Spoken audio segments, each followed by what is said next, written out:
J'appelle à la barre Siam Asbag.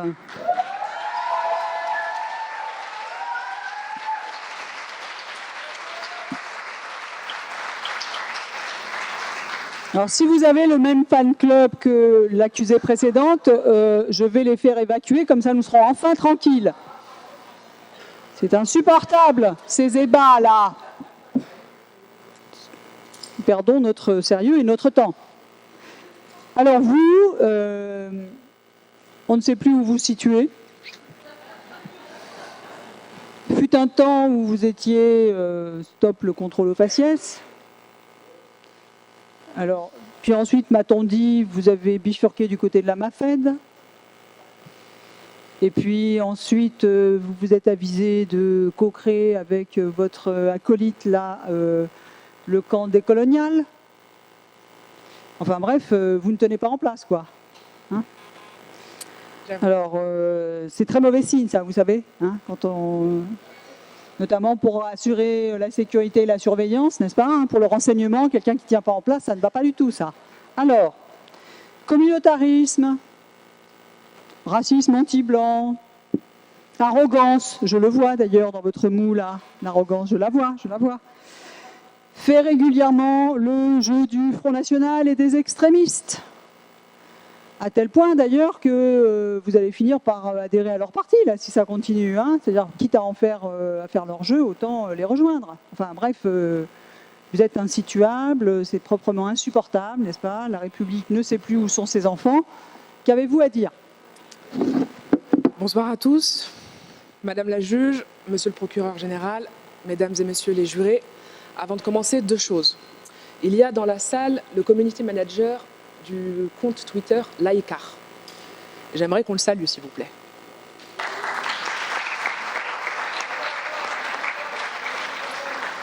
Il a tweeté, je vous dis ça parce que j'ai un conseil à lui donner, il a tweeté, il y a 20 minutes, Siam Asbag est en train de citer des passages de son livre. De son livre. Il faisait référence à toi, ma chère Ouria.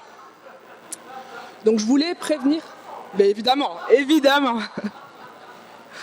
Et puis de toute façon, comme je suis la fille du pire, tout s'explique.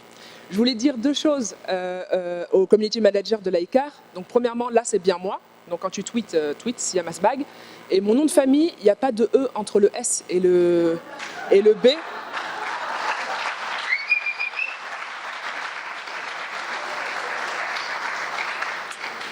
Donc frère, quand tu prends mon patronyme pour un canapé, au moins respecte-le.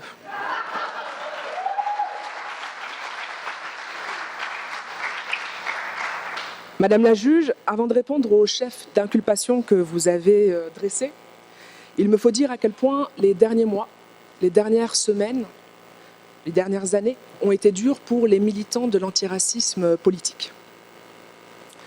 Si nous restons dignes, forts, déterminés et swag, les attaques, elles, se font de plus en plus dures et les menaces de plus en plus sérieuses. On ne peut pas parler d'antiracisme politique aujourd'hui sans parler de ce que ça coûte de militer. Et je ne vous le dis pas pour obtenir votre réconfort et vos larmes, pas du tout.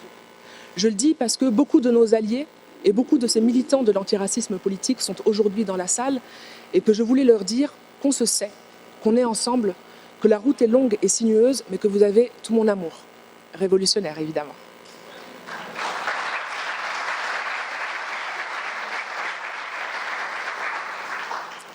Madame la juge, monsieur le procureur général, vous avez égrené un certain nombre d'accusations me concernant. Alors oui, communautarisme, racisme anti-blanc, danger pour le vivre ensemble, et j'en passe.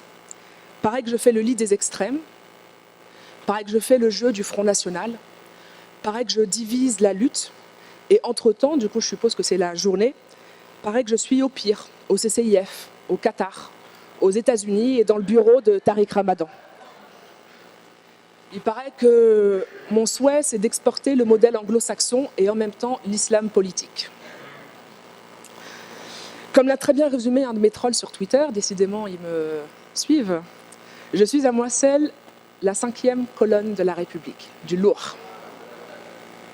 La vérité, c'est que je sais que ces attaques ne me ciblent pas moi, Siam Asbag, en tant qu'individu, mais qu'elles ciblent l'ensemble des militants de l'antiracisme politique, qu'elle nous cible, nous, descendants de l'immigration postcoloniale, qui refusons de rester à la place que l'on nous a assignée, qui refusons de jouer la douce partition que l'on nous a préparée dans les alcôves de la République qui sointent le pétrole et la sueur de nos ancêtres. Elle nous vise, nous, qui accusons l'État et son système pour ce qu'ils font et pour ce qu'ils sont. Elle nous vise, nous, qui refusons de vendre nos luttes et notre dignité à la morale républicaine. Il n'est pas anodin, Madame la juge, que les accusations que vous avez dressées à mon encontre, et dont vous faites l'écho, aient notamment été relayées par le directeur de la publication de Libération, Laurent Geoffrin. Le dossier consacré au nouveau visage de l'antiracisme est un cas d'école de l'antiracisme moral. Que nous reproche-t-il, Papa Geoffrin ? 3 choses fondamentales. La première, c'est de ne pas considérer le racisme comme un mal individuel, mais comme un système. Et ça le blesse. Ils aimeraient bien, Papa Geoffrin et tous ses potes, que nous parlions de ces jeunes qui nous insultent dans la rue, que nous parlions du mal et du bien, que nous nous focalisions sur l'oncle pas gentil qui fait des blagues racistes pendant les dîners. Vous savez, vos oncles, là, je parle aux frères blancs, qui font des blagues à Noël et au Nouvel An. Il aimerait bien qu'on parle de ça. Mais nous, militants de l'antiracisme politique, parce que ce sont de nos vies dont il s'agit, parce que nos luttes sont vitales, nous faisons de l'antiracisme concret. Et ça implique de parler des contrôles aux faciès, des violences policières, des crimes policiers, des discriminations à l'emploi et au logement, de pointer du doigt les discours politiques, racialistes et racistes qui sont décomplexés depuis un certain nombre d'années. Et surtout, de signaler la responsabilité des médias dans le climat que nous vivons, dans l'institutionnalisation de l'islamophobie et dans le relais d'un certain nombre de préjugés racistes et discriminatoires. Notre antiracisme, il est fort. Il est fort et il fait système comme le racisme fait système. Alors laissons Papa Geoffrin collecter les pins « touche pas à mon pote » au profit d'expressions claires et assumées. Touche-moi et tu verras.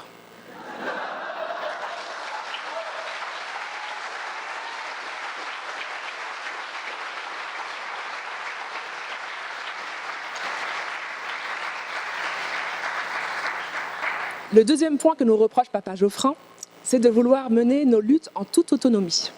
Il appelle ça communautarisme, nous appelons ça autodétermination, auto-émancipation et autodéfinition de nos luttes, de nos priorités et de la manière de les mener.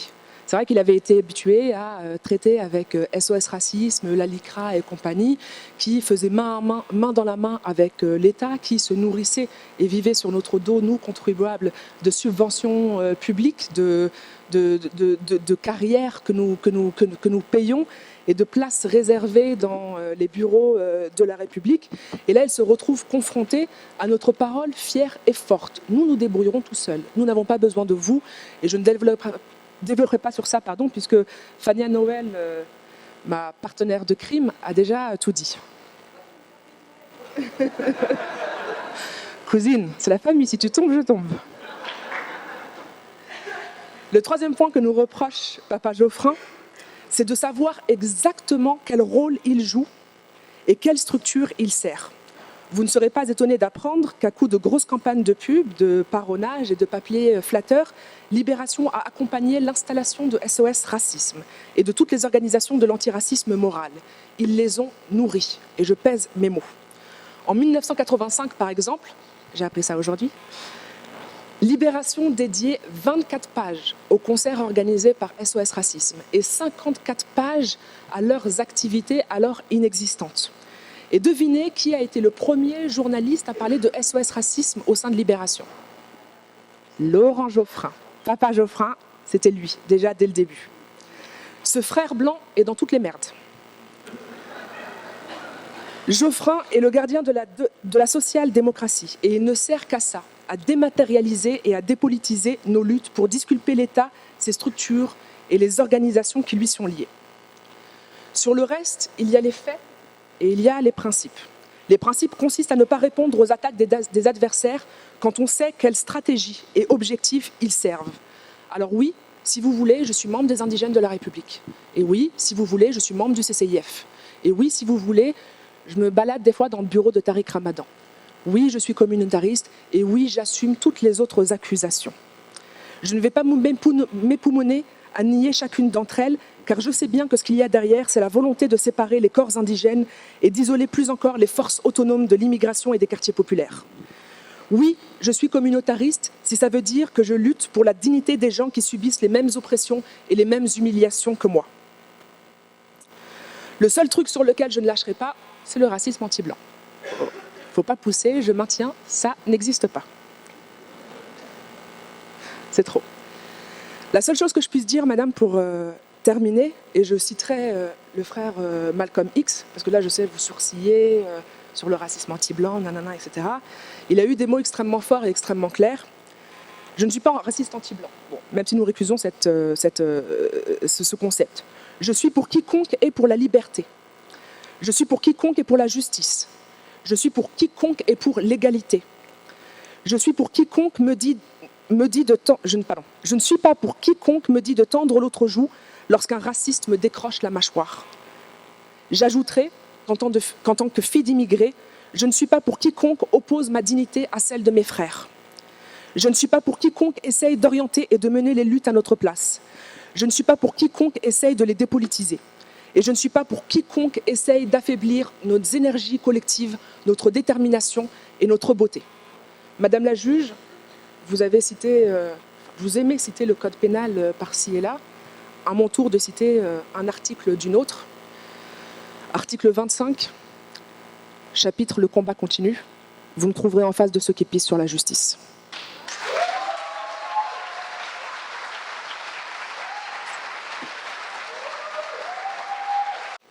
Alors, en plus de ça, vous voulez finir votre laïus, vous, hein, vous en redemandez. Alors, Kezako, là. Ah non, mais juste pour le frère de Laïcar encore, j'étais pas en train de m'applaudir, j'applaudissais les frères et sœurs de Paris 8.